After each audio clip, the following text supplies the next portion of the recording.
Muy buenos días nuevamente. En esta ocasión quiero hacer una pequeña explicación sobre el cuestionario frente a las dudas que han surgido. Ustedes tienen el cuestionario 1, Principios del Derecho Procesal Constitucional. Contiene apenas 5 preguntas y vamos a revisarlas de manera bastante breve para hacer una explicación un poco más académica. En la primera pregunta hay un extracto de una sentencia de la Corte. Y lo que estamos tratando de preguntar acá es qué principio de la justicia constitucional aplica a la Corte según ese extracto. Hay tres opciones: la obligatoriedad del precedente, la optimización de los principios y el principio de aplicación más favorable. Estos enunciados refieren a formas de interpretación en el derecho constitucional. La aplicación más favorable se preocupa por buscar entre todas las normas aplicables aquella que hace una interpretación más favorable para determinados derechos. La obligatoriedad del precedente refiere a la jurisprudencia anterior de la Corte y a cómo esa jurisprudencia puede aplicarse en casos futuros.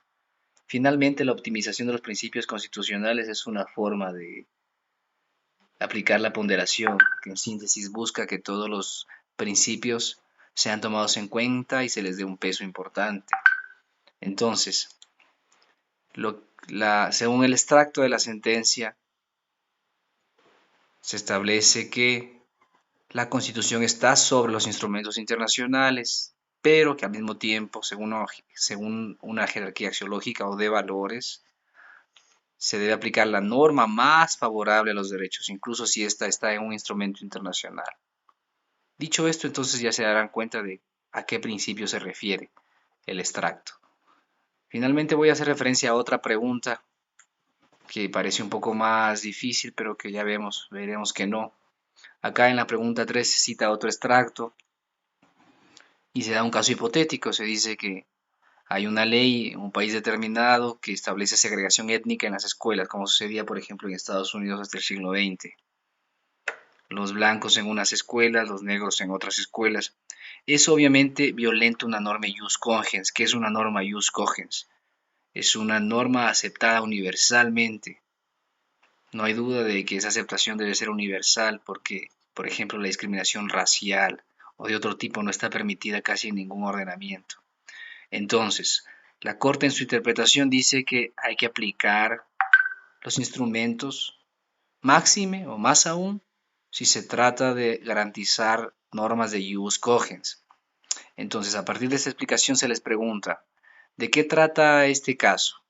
¿De garantizar los derechos y respetar la obligación de jus cogens como la igualdad? ¿De proteger a grupos en situación de igualdad? ¿O de restringir y limitar derechos? A partir de lo que les he explicado, entiendo que sería un poco más fácil entender, ¿verdad? ¿De qué trata?